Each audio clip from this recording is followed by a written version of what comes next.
آج ایک مسجد کی ویڈیو ہے۔ جامعہ مسجد میں نے انگور کھا لیے۔ مسجد کا انوکھا نام ویسے کبھی نہ سنا ہوگا۔ عثمانی دور میں ایک ترکی جس کا نام خیرالدین کشتی جی تھا، اس نے بازار سے 2 کلو انگور خریدے اور گھر جا کر بیگم صاحبہ کے حوالے کر دیے، جیسا کہ عموماً ہوتا ہے گھروں میں۔ اور پھر وہ کچھ کام کے لیے گھر سے باہر نکلا۔ شام کو واپس آیا اور انگور مانگے۔ بیوی نے کہا وہ تو ہم نے سارے ہی کھا لیے ہیں۔ خیرالدین فوراً گھر سے نکل گیا۔ بیوی آوازیں دیتی رہ گئی مگر وہ واپس نہ آیا۔ اس نے اسی وقت اپنی جمع پونجی سے زمین کا ایک ٹکڑا خریدا اور ٹھیکیداروں سے بات کی۔ جتنی مسجد بنانے میں خرچہ آتا تھا اس نے حوالے کیا اور رات دیر سے گھر پہنچا۔ بیوی نے کہا آپ کہاں چلے گئے تھے؟ اس نے کہا اب میں بے فکر ہو کر مر سکتا ہوں، کیونکہ تم نے میری زندگی میں میرے لیے ایک انگور کا دانہ نہیں بچایا۔ مرنے کے بعد مجھے کتنا یاد رکھو گے؟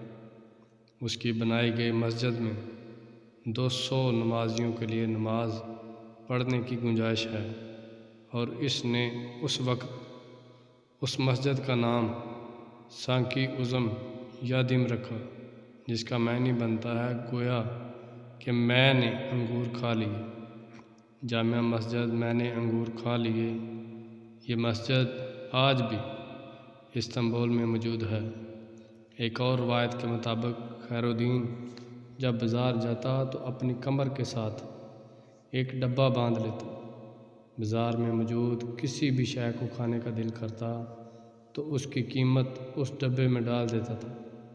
ایک طویل عرصے کے بعد اس نے اس ڈبے سے تمام پیسے نکال کر ایک مسجد بنائی۔ اس کا نام جامعہ مسجد، گویا کہ میں نے کھا لیا، رکھ دیا۔ انگور فنا ہو گئے، خیرالدین کی بیوی بچے مر گئے، خیرالدین خود اس دنیا فانی سے چلا گیا، مگر اس کی بنائی ہوئی مسجد آج بھی تقریباً 400 سال سے موجود ہے۔ جنگ عظیم اول میں یہ مسجد کافی شہید ہو گئی تھی، مگر لوگوں نے بنانے والے کی اچھی نیت کا لحاظ کرتے ہوئے دوبارہ تعمیر کروا دی تھی۔ زیر نظر تصویر جامعہ مسجد میں نے انگور کھا لیے کی ہے۔ خیرالدین کی روح کو آج بھی اس مسجد میں نماز پڑھنے والوں کی نمازوں کا ثواب پہنچ رہا ہوگا۔ اگر آپ دوستوں کو ہماری کہانیاں واقعات اچھے لگتے ہیں تو لائک اور شیئر کر دیں، اور مزید ایسی انفارمیشن والی ویڈیو دیکھنے کے لیے ہمارے چینل کو سبسکرائب کریں۔ شکریہ۔